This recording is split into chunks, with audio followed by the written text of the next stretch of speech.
Okay, my name is Akiya. We are here today because I am basically trying to get my story out there with my daughter's murder. She was murdered in our home April the 10th, 22. The killer's still out there. I just want justice for my kid, and it's hard. Today I'm going to introduce you to a girl named Somaya, a young woman who's most known to folks as Mama was born on the very day represented by love. February 14th, which you could say was no coincidence because the person she'd later grow into would demonstrate how much she showed up for others, looked out for others, and how hard she loved overall when it came to the people close to her. And with every bit of herself she poured into the world wouldn't be able to replace. But it was her family and friends who filled that void throughout her journey. A journey that would end all too soon. This is the story of Samiyah Yellardy. It happened on the city's south side on April 10th. I miss you.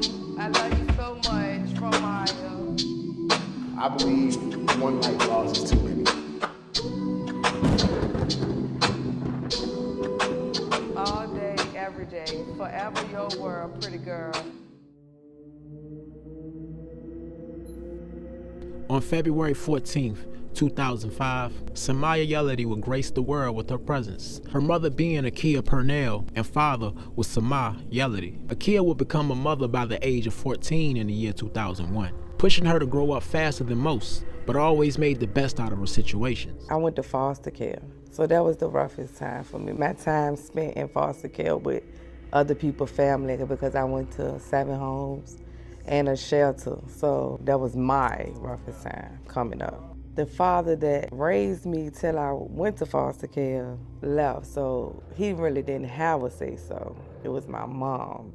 At first, we was supposedly raised him as my brother. He was gonna be my mom's kid, but when I got pregnant, when I held him in my arms, I was like, nah, yeah, Mom, we can't do that. I didn't know a lot.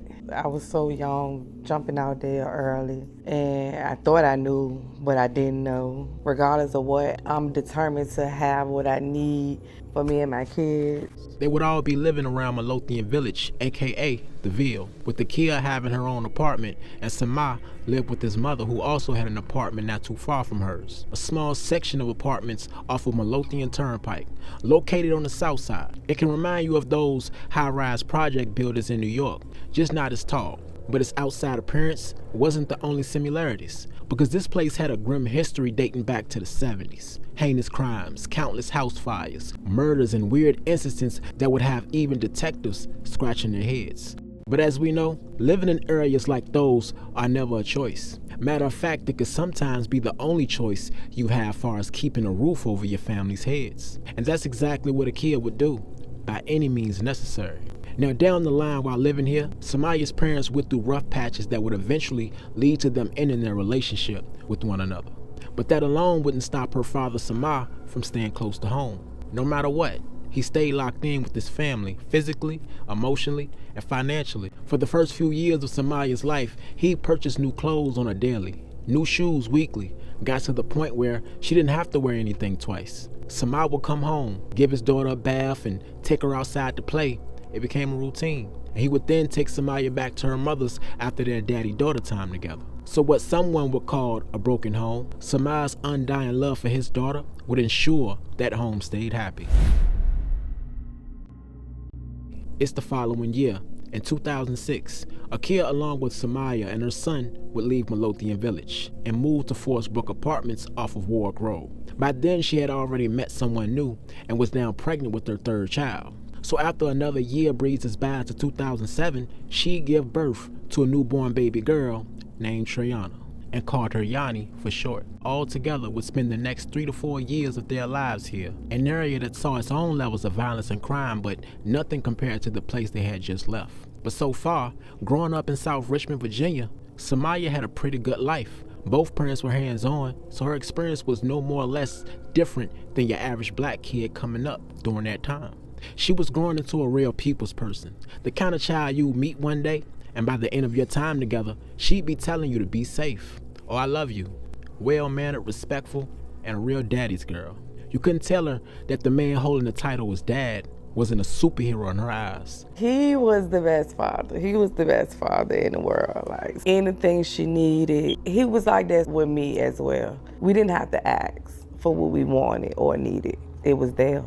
If I'm talking to my sister and he right there, he heard me asking what I wanted, he's gonna go out and get it in the midst of the conversation. So just imagine, if he like that with me, just imagine how he was with that girl. He was that. I ain't have to do nothing for that little girl. But by the time she turned 3 years old, her hero would be arrested and sent to prison. See, her father, Somaya, aka Marty, he came up in Blackwell. He was well driven as a young man, and by the early age of 16, he was already working, but he was also a street dude with loads of ambition. It just went into all the wrong things. So ultimately, he would be in and out of jail majority of his life. But all in all, he was a loving person, very family oriented. So by any means, he was going to take care of his family, even if that meant breaking the law from time to time. But the more you run the streets, the knee deeper you get. And he would unfortunately get into popping pills real heavy. And now he's fighting an addiction that a lot of us from Richmond know all too well. And this will be part of the reason for his recent arrest. He and another woman he dealt with decided to hold up a store together. And after being caught, he insisted on taking her charges along with his own after she claimed to be pregnant with his child. But that was later found out to be a lie. And he'd now have to serve 7 years of his life at the Powhatan Correctional Center. And every single day without missing one, Somaya would ask her mother, when was her daddy coming home? With no exaggeration involved, this little girl asked for her father every waking day. So as Somaya's father served his sentence, her mother Akiya would have to face her own struggles of single parenthood. As the years passed up until 2013, we coming up on the fall season in November. Somaya is now 8 years old, and life wasn't getting any easier for her mother as they were forced to move out of their apartment in Forest Brook. So they was charging me regular rent, but I didn't know it because I didn't renew my lease. Every year you gotta renew your lease, and I was putting it off, not knowing, naive, back to that. Bill was like 4 months behind, I think. That was 800 times 4, so yeah, I ain't have it. She was also pregnant with her 4th child. So the mother of the man who fathered her last 2 children would allow them all to stay with her until Akiya's new apartment down Hillside was ready to move into. I was pregnant by my 3rd baby dad again. I felt good. It was like a fresh start because at this time I had started a relationship with God. So I started going to church all the time. I'm in church every Sunday. I felt like I was sent back to Hillside for a reason. Now around the same time all of this would transpire, Somaya's father was nearing the end of his bid. He's been inside now for 5 years, and he was up for early release in the next 3 months. So his release would be right around Somaya's 9th birthday. So as she awaited his return, still asking her mother every day when he was coming home, her father would be sitting in his cell in pain. He complained of having complications with his stomach, prompting him to put in several orders to see a nurse or go to the infirmary. But his requests were denied over and over. And I didn't know he was going through what he was going through. Yeah, he didn't tell me. Every once in a while he'll call. I still wasn't financially good at that moment, so I won't send the money all the time. His sister and them was taking Somaya up there like once a month on the bus that they do once a month trip. And not only was he denied, he was thrown in the hole afterward. And what did the guards at Powhatan Correctional Center do? They stood there and watched as he would ultimately pass away, not knowing that his appendix had burst. And now her mother Akiya had the horrible task of telling her soon-to-be 9-year-old that her father was never coming home. Not even sure how to break that kind of news to her. But Somaya's mother, which is Somaya's grandmother, would pick her up from school that day and ultimately deliver the news. After the ordeal, a woman who worked for the prison called the family, informing them that her father's death was not an accident. She said she snuck to call his family and told his mom she was the one that pronounced him dead. When she got there, he wasn't dead. They stood over him and watched him die instead of reviving him. He could have been revived, she said that as well, but they let him die. She then suggested they dig deeper into the situation and find out what really happened to him. And so they did. And after doing so, the truth was revealed. as a way to compensate them or at least apologize. His daughter Somaya would be granted an undisclosed amount of money that she could access upon her 18th birthday, which makes it all the more saddening because her birthday was always a major celebration for her. Every year they throw a party for the sweet girl with the sweet birthday of Valentine's Day. She'd lose her father once at the age of 3 and then lose him forever at the age of 8, forcing her to navigate the rest of her life without that hero she once knew. And so with no choice in the matter, her mother stood firm, soldiering on the best way she could for her daughter, Somaya.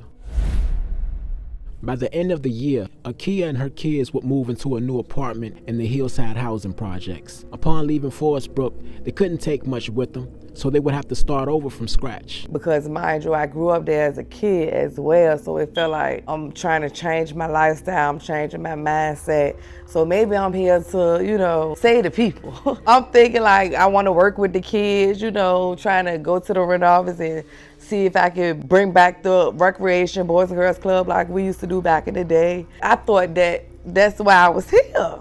I was okay with it. I'm the type of person, I'm going to adapt to my environment, so I'm adapting. Somaya's behavior after her father passed became noticeable to her mother, as it would for any child who lost a parent. So as one year turns over into the other, she mostly stayed to herself, but she had such a magnetic energy that it attracted others to her, and she mirrored her mother and father in that manner. So needless to say, from ages 9 and up, she fully grew into that outgoing people's person she displayed as a child. She was literally the life of the party, the fashionista who was everyone's favorite person, and a big part of Samaya's wardrobe stemmed from her mother's entrepreneur endeavors into the fashion lane. We briefly touched on her mother's background, and as we know, she had it hard growing up. And like most of us in the black community, having some fly clothes to wear was priority, even if the price tag told us differently. So early on, Akiya got into making clothes, wanting to wear what she wanted, when she wanted. She finally decided to make that dream reality. She had a sewing machine but didn't know how to use it. She would ask family members or friends to show her the ropes, feeling as if she could just learn the basics of how to do it, then the rest was history. But being on someone else's time only weighed her down, made it harder to do what she had planned. So taking matters into her own hands, she surfed through YouTube, finding tutorials that taught her everything with no questions asked. So by the time Samaya's 12 to 13, something nice to wear was just another Tuesday to her. Somaya also got into dance and cheerleading during this time, which was a true fit for the type of girl everyone knew her to be.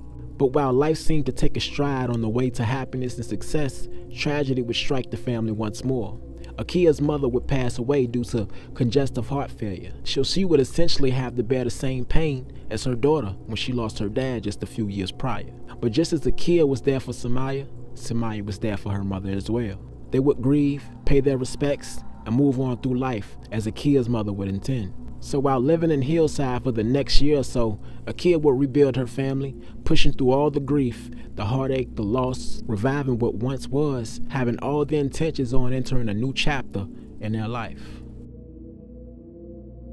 Sometime after her mother's passing, Akiya would acquire a voucher, and this aided her in moving to some apartments off of Afton Avenue, not too far from Hillside, which was located in the same area of Southside, which is today called the Bottom. For those of you watching that may wonder why this area is considered the Bottom, well, years back, unbeknownst to many, the south side of Richmond was broken down into 3 parts, whereas though areas closer to North Chesterfield like Town and Country, Blue Ridge, and Jefferson Village were considered uptown, and places like the Ville, the Dirty 30s, and Broad Rock were considered midtown. Then after passing both those areas, they eventually meet at a fork in the road, breaking off into Hall Street alone. And that one long road coming from this part of town feels like you're going down an everlasting hill where all points lead to the bottom. This is where you find areas like Blackwell, Oak Grove, Hillside, and Afton Ave, which is the next and final location stop of this story.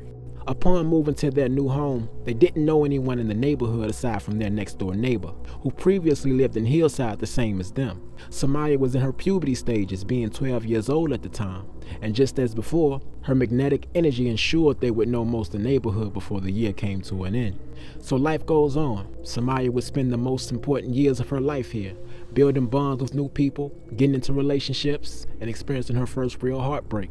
These years were shaping her into the woman that she'd eventually become. But due to another person's jealousy, anger, and mental instability, the world would never come to meet that woman. Her chance to take on the world herself was stripped away. stolen. 17 years of moments, memories, and love all reduced to a few seconds of one horrible, hateful situation. 3.5 years later, it's the year 2021, and the family was still living off of Afton Avenue, and Somaya was now a senior attending school at George Wythe High.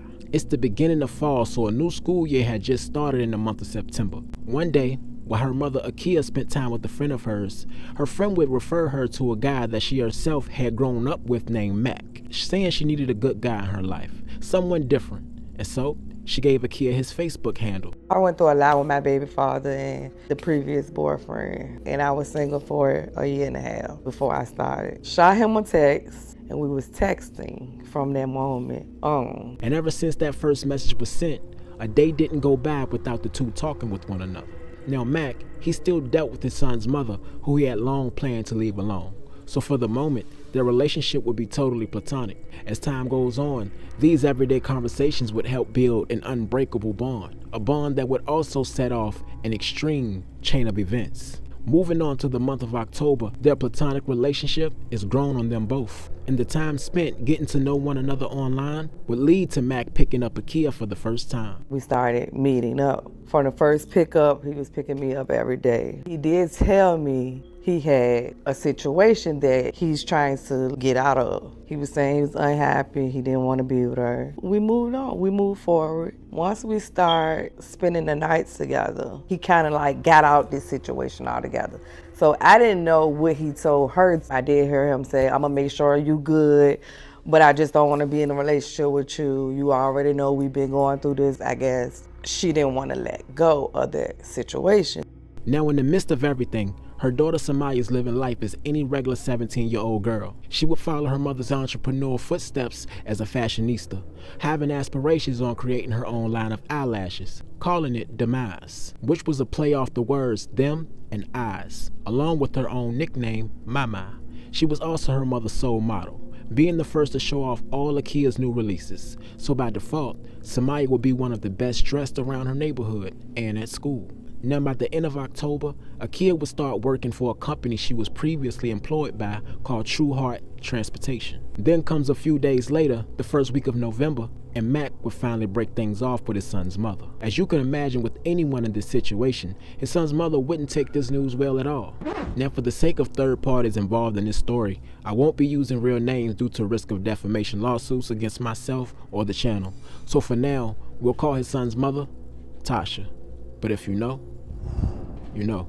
So for the next 8 months, Tasha would take matters well past the point of not taking it well, with her actions becoming hateful, jealous, and borderline obsessive. Mac would come back to an apartment intending on gathering up all his belongings, but Tasha refused his request. And above the basic things such as clothes, shoes, and hygiene products, he also had several firearms, one of which was a .22 rifle, an important detail that would come into play later in the story. Tasha would start driving by Akiya's apartment multiple times throughout a week's span, looking for her now ex-boyfriend, Mac. And this is only counting the times when Akiya seen it with her own eyes. So it's eerie to wonder, how many times has this woman really done this? Now as the days pass up until November 20th, Akiya and Mac were having another regular day, riding around while still getting to know each other. By now they had entered the sexual stage of their relationship. But as they drove through the city, enjoying each other's time, they were unknowingly being followed by Tasha,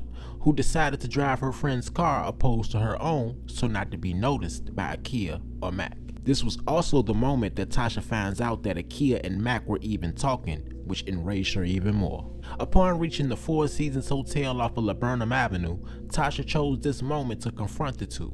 As Mac and Tasha argued in the parking lot of the hotel, Akiya stayed inside the vehicle, deciding to mind her business. Tasha would try to get her attention by banging on the driver's side window in a rage, but an unbothered Akiya, while sparking her blunt, acted as if Tasha was invisible. So as things escalated, Tasha would call the police on Mac, claims of him punching her in the face, and among other lies as well. The altercation would end with Mac giving his son's mother the key to her apartment, making it official that things were over between them. She knew it was over at that point when she caught us. She knew it was over with her and him. She was already out of pocket from moment. From the moment it started, she was out of pocket. And maybe, I don't know, because I'm not going to be naive to the situation or how dudes go back and forth with their baby moms. You know, I'm not going to put that out of the picture either, you know. If he was going back and forth, I don't know what it was with them. I just know what it was with us. I do know for a fact that he told her that they was over. And I do know he said he was going to make sure her and her kids was okay. He was gonna look out for them even though they weren't together. In my mind, I was like, if a dude break up with me like that, I would have been okay with that. As we fast forward up until December of 2021, here's where Tasha's hate and jealousy for Akiya's relationship escalates into full-blown obsession. Because not only would she spread negative rumors about Akiya around her workplace, she'd take it a step further and actually become an employee for the same company, True Heart Transportation, all in efforts to sabotage Akiya's job by spreading more rumors to her supervisor. My job told me that she was trying to get me fired. She was telling them to drug test me, I get high. They drug test at the job. You gotta pass the drug test. She kept telling them, drug test me, drug test her, drug test her, drug test her. Why is you telling me to drug test her? She did the same thing you did to get the job, ma'am. One time she called up to the job to call in from work. She told them her kid was sick. I caught her outside my house. So I called the job and told the job she's sitting outside my house. They ain't fired her at that point. I left before she left. When I left, she left. Akiya then wants to file an order of protection against Tasha, but it was denied due to no direct words or contact with Akiya herself. So she tries her best at letting it go and moving on, never having a word or altercation with Tasha personally. She had business to attend to, kids to raise, and a life she very much wanted to live, happily. By her just coming to my house, sitting out there, riding past, saying what she's saying, I was not able to get a restraining order. Normally, I'm like, I'll beat her ass, I ain't worried about her. But I seen how she was doing with Mike, and she was so strategic with it. She really planned certain things. She really planned this out to me. And she said some things like, I'm gonna make you hurt like I hurt. Girl, I already hurt like you. You can get over that. Telling me he loved me, kissing on me while you was lying. Your boyfriend was on Garber Street, telling me how much he loved me. You that desperate. And he tell me that You every that desperate. fucking day. Okay, he love you. He love you. He love me too though. We're going into the year of 2022, and on the day of February 1st, Mac will yet again attempt to get his belongings from Tasha's apartment. But just like the previous attempt, Tasha refused to let him do so. Instead, she would start an argument with Mac, finding any reason to cause friction because of her bitterness toward the situation. She was literally living walking distance from my home, from Afton. Mike went by to get his stuff. He set his phone in the car, while she putting stuff in the car, because she did put the bullshit stuff in there, grabbed his phone, ran. So he chasing her and ended up getting the phone back. He called me. Man, this following me. He got his phone, left. I'm like, just come home, just come home. So he pulls up at the house, she's still following. I'm thinking, if you come here, she gonna stop. No. No, sir. She got the gun on her this time. When he pull up, she's trying to red beam.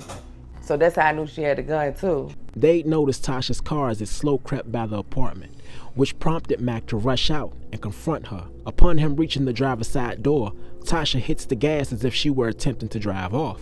But really, she had other plans. As Mac turned around, making way back to the apartment, Tasha fires a single shot in Mac's direction.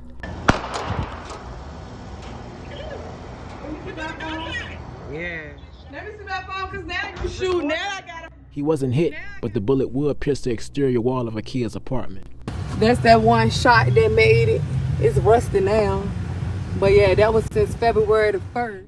So when the gun went off, that's when he started walking back to the house, because she pulled off, do a U-turn at the bottom of the apartment, came back. She let off 3 times. Once, when she was right there with him, when he was at the car, came back, pow, pow, pow, at the door. So that night, Somaya was there as well. So her aunt came and got her. Not long after, Akiya files a complaint in which a warrant was put out for Tasha's arrest after the shooting. Tasha would deny Akiya's claims, not knowing she was being recorded. It would be a full month before Tasha sees the inside of a jail cell, spending the better part of 3 weeks inside. Now this one-sided feud she's had with Akiya and Mac would just fester more. and more. I was just so tired of him going through stuff with her. So at this time in my mind, I'm like, if she come to me, I'm going straight to the police. I ain't giving her no wiggle room because she is crazy. When they gave me the warrant, they ended up locking her up. They ain't catch her till March 3rd of the following month. That's when it was so peaceful. It was, when I say so peaceful, we was able to breathe. Woosah. At that moment, I was feeling sorry for her because I knew how I felt for to get broke up with.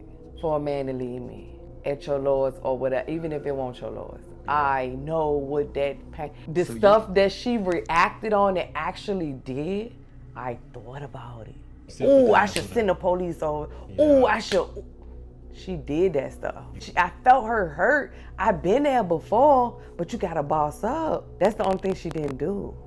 She never did that part. So I'm like, well, he ain't never did none of this stuff to me. I see where you went wrong. I see where she went wrong. But I accused him every day. You know, little stuff like that. Being passive aggressive. I knew what to do and what not to do.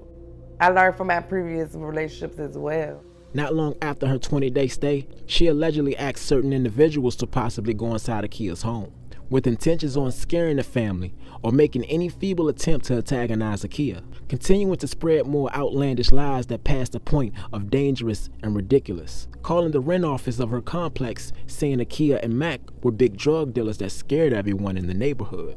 That following month, on the 6th of April, an officer would visit the home of Akiya, saying that they had a strange, anonymous complaint about an adolescent girl being tied up in chains inside Akiya's home. She'd of course deny the claims, and the officers would leave afterward. She sent the police to my house and said Somaya was in. She didn't say Somaya, she just said a 16-year-old girl was in the house howling with a collar around their neck.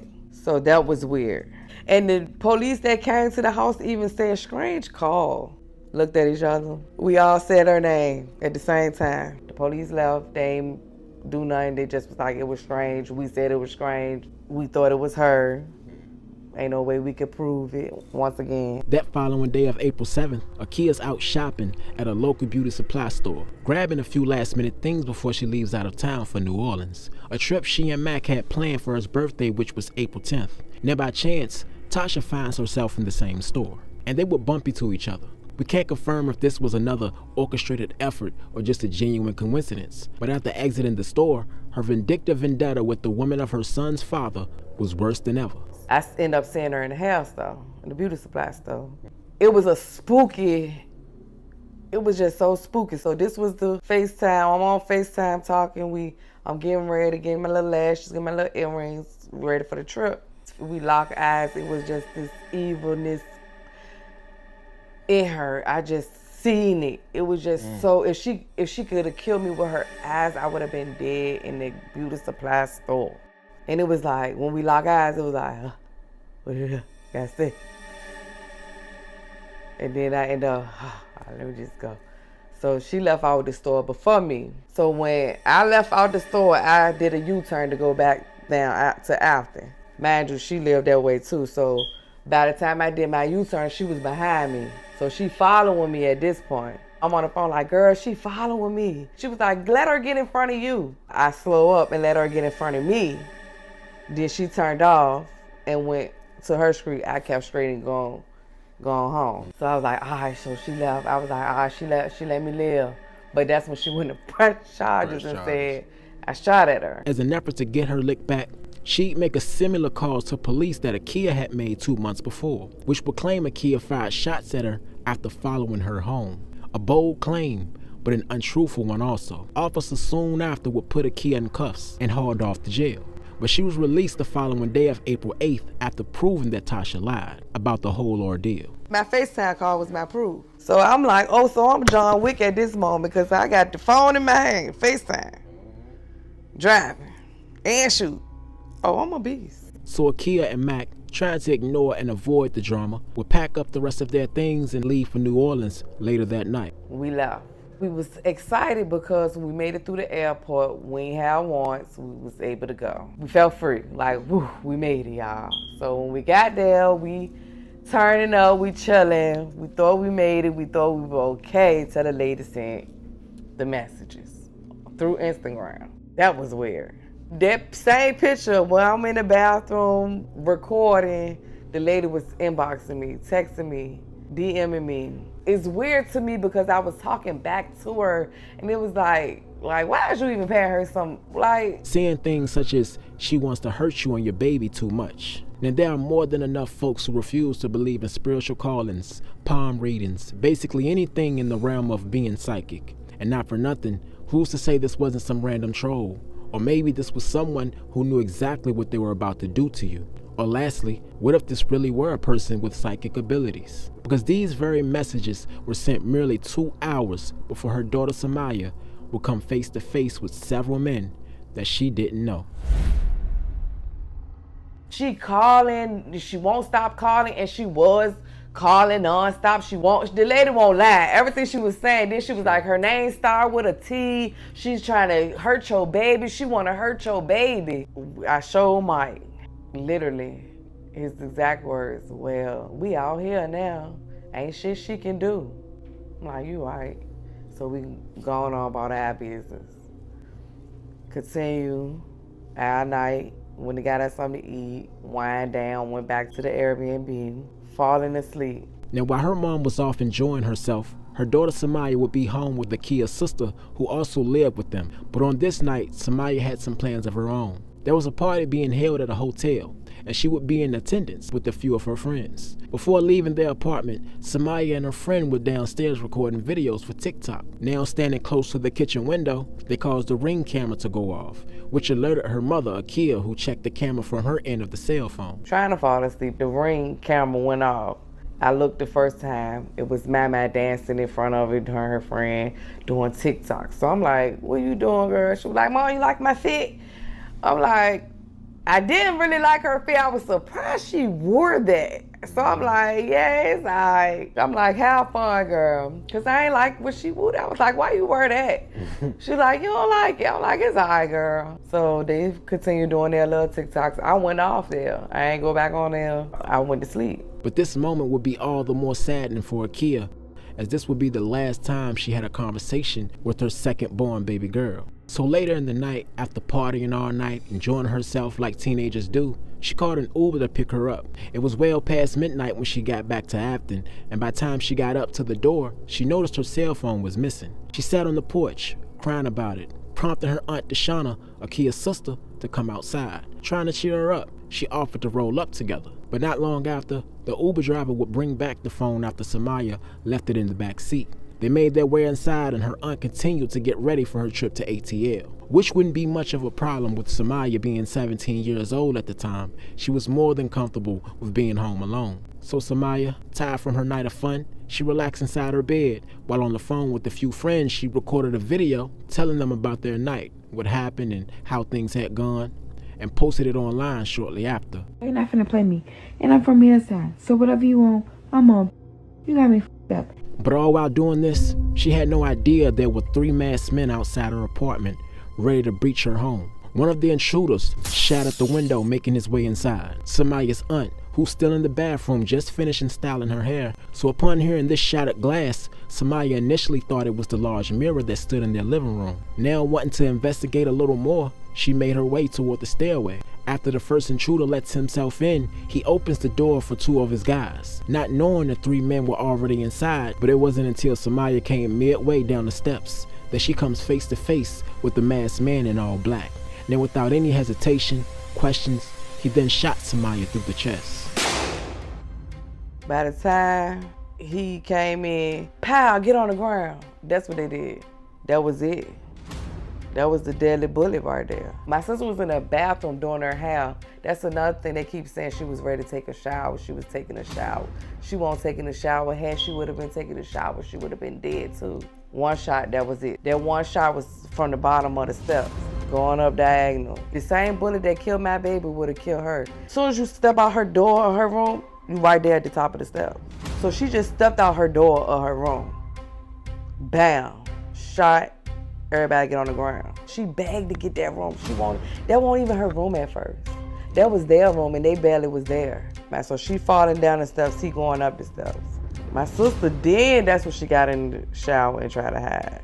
He ain't see her till he dropped something. When he was picking it up, the mirror that she was using, it was still open from while she was on her hair. So if that mirror was closed and the shower curtains was closed, she wouldn't have got caught. He dropped whatever he dropped. As he was picking it up, he seen my sister. Hey, y'all come get her, man. Made her go downstairs. She was going downstairs, she seen Mama. She thought Mama was on the ground. That's why my sister ain't clicked that she was gone, because she know Mama would have listened and got on the ground, so she thinking Mama on the ground. She ain't know, it ain't registered to her brain that Mama was gone. When she went downstairs, she sitting on the couch. She like, y'all all upstairs, that's not even her room. That's not even their room. So he like, where the money at? Where their room at? She said, their room back there. So he make her go back there. She said she walked on the glass and she was shaking. You know, she was so scared, shaking, walking on the glass. Went in the room. While she was searching, he asked, she said, where you think where you think they'll hide it? I don't know where they'll hide some money. Ain't no money here. While she was talking to them, he went out. When he left out the room, she heard him say, Misha, we good? Thinking is they good to leave. So in my mind, Misha is their getaway driver. She said, yeah. So it's like she looked around to see if they was good. That's when they left. When they left out the house, he had to throw up after they realized what they did. They weren't supposed to kill her. That's what I'm thinking the threw up came from. Cause mind you, I got the text messages said, cuz threw up. So my sister like, she creep out the room, hello, y'all, hello. She seen all the doors open. Ain't nobody in there. She go right there with Mama. She picked Mama's arm up. He dropped back down. She panicked. I'm going to get us some help.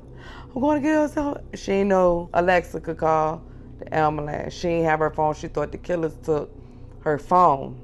So we under the impression that the killers got her phone. The night is now rolled over into April 10th. So Akiya and Mac was officially celebrating his birthday. They were thousands of miles away, not even prepared for the devastating news she would receive moments later.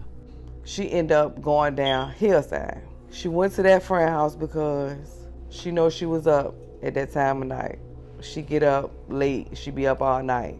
And the people that's at their house, if anybody follow her there, they gonna protect her. They ain't gonna let nothing happen to her. Cause we from Hillside, we grew up in Hillside. And the girl house that she went to, she from Hillside, she grew up there with us too.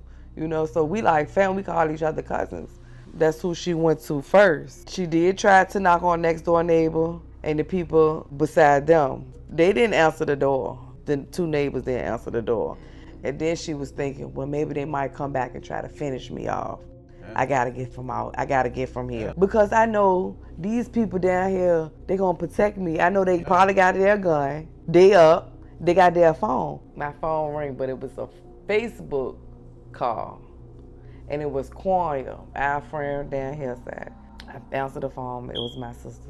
Me and my sister bond like this. We already do this thing what we've been doing since we was younger. When we want to know a story, give it to me detail by detail. Once she gave me that story, she put me there. It was no ifs, ands, or buts. She put me there. When she told me about my baby, a piece of me ripped from the inside. It was so unexplainable. She put me there. Like, I knew what happened when she first told me. Me and Mike looked at each other and said, Till, once again, Till, that bitch. We knew. My body dropped. The phone dropped. It was like everything in me just dropped. Fetal position, balled up, and cried. And all I could chant was, God, I don't want to be a soldier for you no more. I can't stay here. I can't stay here till Tuesday. Oh my God, what I'm gonna do? I ain't had no money to come back home. So I'm like, what I'm gonna do? I can't stay here till Tuesday. My baby. So his sister, his cousin came to our Airbnb because he was on the phone telling them. They came to our Airbnb. They started calling the air flight and ordering us a flight. Our flight was delayed. Everything. That was the worst part of my life. I could not get home fast enough. Man. And then the flight got delayed. By the time I got home, I went straight to the police department and told them that bitch Tia killed my daughter.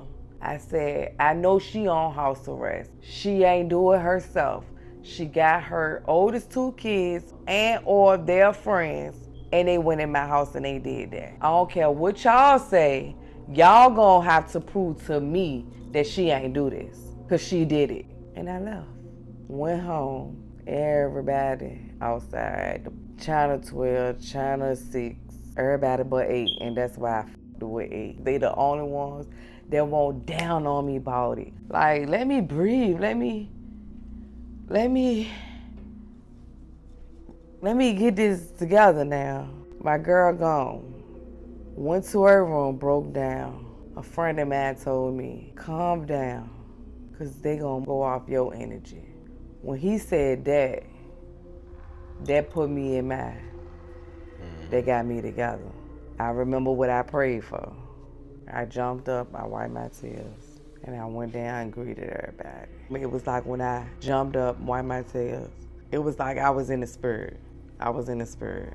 I knew what was going on, but I couldn't really feel what was going on. That part that ripped out of me, it just won't dare, like, it ain't clicked. So it was just different. News sources described the altercation as a botched home invasion gone bad, but the locals had their own assumptions, especially her mother, Akiya. Her death marks the 3rd teenager shot and killed in Central Virginia in just 2 weeks. 8 News reporter Sabrina Shutters is live in Richmond this morning. Sabrina, local leaders in this girl's family just so frustrated.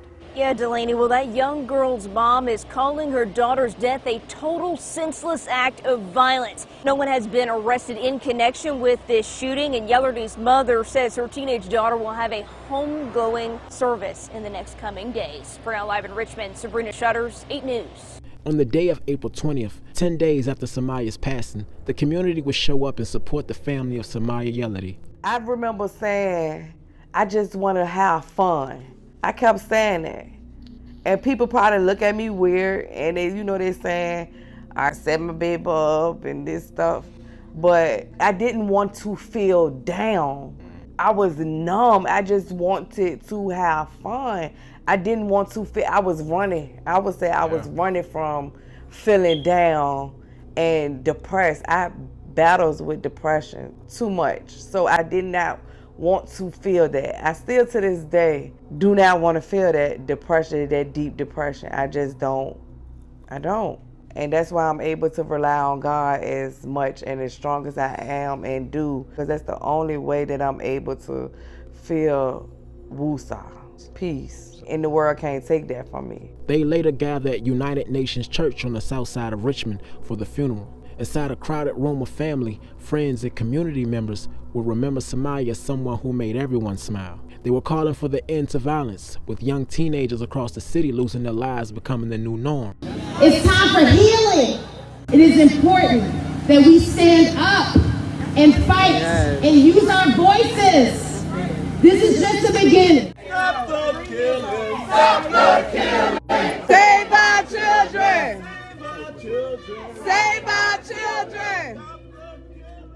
After the funeral, they then make way for her burial. And as if the day a mother having to bury her child wasn't sacred enough, Tasha wouldn't care, as she would follow the fleet of cars from her grandmother's house off of 28th Street, never coming into contact with Akiya. This all but furthered Akiya's thoughts in Tasha having a hand in her daughter's death. Among all the other vindictive, obsessive, and hateful things she said and done, this would be one of the worst. Not long after Samaya's death, Tasha, who had no remorse for Akiya's horrible loss, would still call and pressure Akiya's rent office to kick her out. When I came to them and told them the situation, like, look, I'm not safe. My baby died. This girl stalking me. I'm in a not a witness protection, a women's against violence. Women against women violence. That's the type of program I'm in now.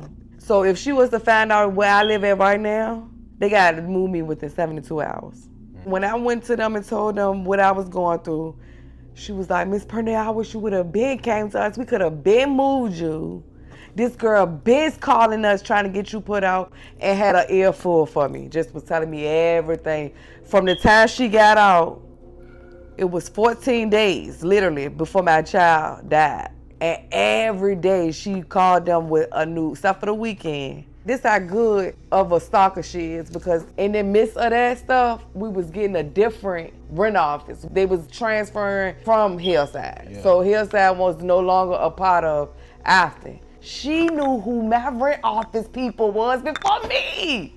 I didn't even know who I was supposed to even call to talk to, because I was used to going down Hillside. She was just like, I'm not putting my tenant out because of no salty baby mama. That's what she told me that she told the girl. And when she told the girl that, she tried to get her fired. The girl tried to get my rent office lady fired. Saying she would ask her, and I quote, "What more do you want?" Her daughter had just died. And Tasha's response, "So, why you ain't put them out yet?" A person with so much disdain for Akiya over the loss of her now ex-baby daddy that she wanted this grieving mother to suffer in any way that she could muster. For months after the shooting, Akiya would contact detectives handling the case every Monday for an update or to provide information she felt could lead to an arrest. She had her own reservations on who did this to her daughter, but without proof, it was all considered speculation. There was only one person before the murder that she had any problems with, and that was Tasha. This what made me want to get my baby story out there in the first place. And that's why I did that live that I did on Facebook, because he told me it's about drugs. If it weren't for her, them boys wouldn't have thought about coming in my and for them to sit right there and say, oh my God, my mama said, well, nobody gonna be there. She must think he moved like he used to move at her house. Why would that get back to me? This was his words. Miss Pernell, you know that Michael sells drugs and you know your daughter died behind drugs. That's to my knowledge. No. He was working, got his license. He ain't never had his license before. He was doing different things. He was moving different. So to my knowledge, no.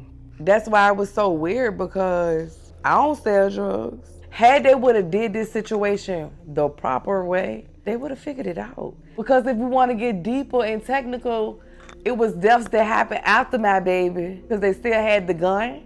Now they probably got rid of it now that that person lost their life because of it. Her son's friend, that I believe was a third person, he passed away. He got murdered getting off the city bus. I never spoke on that publicly, but I felt deep down inside, because it was just like a coincidence that happened. They said they seen that boy on the side of my house taking off a mask or putting on a mask that same night. Now he was taking off the mask or putting it on the side of the house. After that happened, he started living with the girl. Her and her son, like that, they brothers. So after that happened, he started living with you, and they seen him on the side of my house. To me, he was a third person, and it's nothing nobody can say. And it was a feeling I felt when he passed away. He wasn't the one that threw up, but he was getting to the point where he wanted to say something. Because I kept hearing that too, whereas somebody wanted to speak out. Somebody wanted to speak out, but the mama was coaching them. Her son was raised by his daddy's sister. She called me. I had that recording. I sent it to the people. When she was telling me her nephew ain't had nothing to do with it, she was covering for him at first. When her son got killed in Tia yard, that same aunt called me and told me that boy know everything that happened to my daughter. Tia's son is her nephew, which was with her son when he got killed in Tia yard. Mind you, Tia told the police she ain't know that little boy and closed the door in their face. That's your son, cousin, who was raised with your son. That conversation did a whole 360. The aunt called me and tried to protect her nephew. Then the aunt called me and told me that her nephew knew what happened with my baby. She had already talked to the police and told them when she was trying to protect him, so she ain't want to put herself back in. And now you're not credible now, because you already done lied for him. I feel like they could have even found out that she was the one that did that strange call. Y'all could have even did that and seen she was the one. Y'all knew she was the one that falsely accused me of shooting at her. Somaya's family and friends continue to push for answers and keep her name alive, finding comfort in fond memories of her. Whoever put this out here for my baby, I really appreciate you.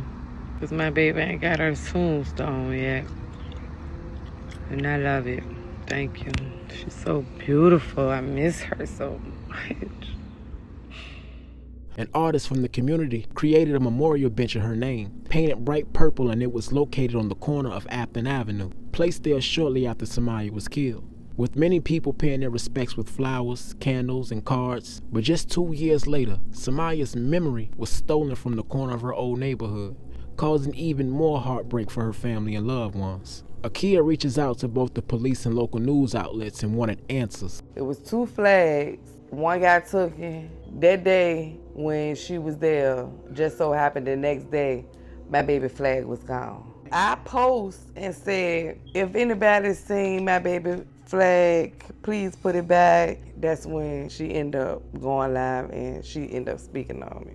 I don't sit around talking about nobody's deceased child. I don't give a if I don't like her or not. I'm not talking about her deceased child. And I'm not going to make it my business to go out the way and go remove a flag or whatever from her daughter's grave. Like, come on, man. Y'all just are weird. And nobody ain't going to stop me from going in that graveyard. Let's get that clear. Because my brother buried out there, my grandma and everybody else. Ain't nobody going to stop me from going in that graveyard. I'm going to go in there anytime I want to. But mind you, she been blocked since me and this man first started messing with each other. As of now, no one has been arrested in connection with Somaya's murder, and the public who has their own theories will take to Facebook to voice their concerns and frustrations. With Tasha being center of accusations, there would be others accusing Akiya herself of hiring those boys to murder her own child. Anonymous pages created, all in the name of tarnishing Akiya's image. Now it came to a time where her firstborn child would side against his mother. Akiya and her son bumped heads a lot over the years, and she thought the older he got that maybe he would take more to her. But it would only get worse, especially after the loss of her daughter. She still tried to rekindle and build their relationship because of her daughter's loss, but would tell her, and I quote, "You ain't just lose her, Mom, you lost me too." And the kid would say that's exactly how he treated her. So after years of struggling to raise him along with his siblings, she washed her hands with the disrespect when he turned 18 years old. Another year goes by after Somaya's passing, and the money meant for Somaya from her father's tragic death would be distributed within the family, with Akiya having sole control. She gave her eldest son $10,000 of said money, but denied his request for more. They bump heads again over the matter, prompting him to go to social media with claims of his aunt's story not adding up for the night of the murder, saying they were unanswered questions, and she knew more than she let on, making the case that Somaya's murder stemmed from money. The same money that Somaya was supposed to receive when she turned 18. The same money his mother granted him a large portion of as well. Only the family knew about the money, and the detective life insurance policy was set for the type of gun used to murder Somaya, which was a .22 rifle, the same type of weapon that Mac himself had owned. And if you remember, this rifle was among the several things in Mac's belongings that his baby mama, Tasha, refused to let him get from her apartment after their breakup. This will stack up upon all the other circumstantial evidence on Tasha's involvement, who's yet to have a single charge pressed against her. I don't got peace. I don't got peace because the people, I don't care about the people knowing. I want my son to know. My oldest boy, I want him to know the truth. He went left. I know this is a deep situation. Him losing his sister is deep and dear to all of us. He's not the only one. And I feel like he's supposed to be with us in this time of this grief.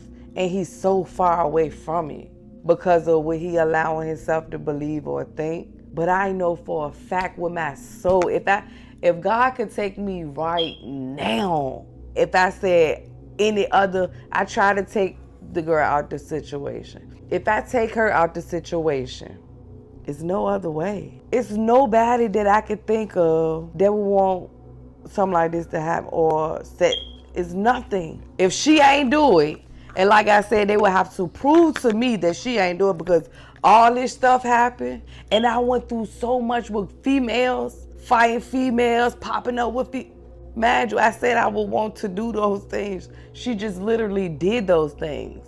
So I know from a fact, coming from a hurt female. I know for a fact this happened because she felt it in her head and she reacted. I felt it in my head before. I ain't had the heart to react to that. My heart ain't that dark to actually, hey, can you go rob my baby daddy's house? Don't kill him, just beat him up. She asked somebody. That's another reason why I know. Before my baby passed, she asked somebody else to do it before she got her sons to do it. Just so happened, them people knew me. Like, I ain't doing that. So that solidifies it too. Now you just got somebody who would do it for whatever reason. With all of this that you're still going through, do you have a message for other mothers who may be going through the same thing, and for the mothers to come who may go through it later? My message is draw close to God. That's my message. Through it all, that's what's been keeping me. If you want to know where I get my strength from or why I'm able to have fun in the midst of losing my kid or carry on, period. I go through it. It's not easy. It's definitely hard. I'm reading God's word for myself and I'm getting to know the word of God myself. And it's some things that I can lean on to fall back on. This is just temporary. This is just for now. And in the word it said I'm gonna see my baby again. I don't know how or when. I just lean on God's word. We all fall short all the time, but it's more about the relationship with God. You need it. It's impossible because you're still gonna go through everything you're going through and more, but it's better when you do it with God. I want to send my sincere condolences to the entire Yellardy family and Pernell family, because no parent should have to bury their child. I not only hope to entertain you guys, but I hope to teach and spread awareness, because things like this happen every single day. Your friend, your sister, your daughter, it can happen. So if you see the signs, if you understand the situation, if you can get in front of it before it escalates, don't waste time to do so. There's a lot of controversy surrounding this story, a lot of talk, a lot of people's own assumptions. And I only wish that this story can shed light, because no matter what, truth is truth. Not your truth, but the truth. If you have any information regarding Samaya's case, please contact her mother, Akiya Pernell.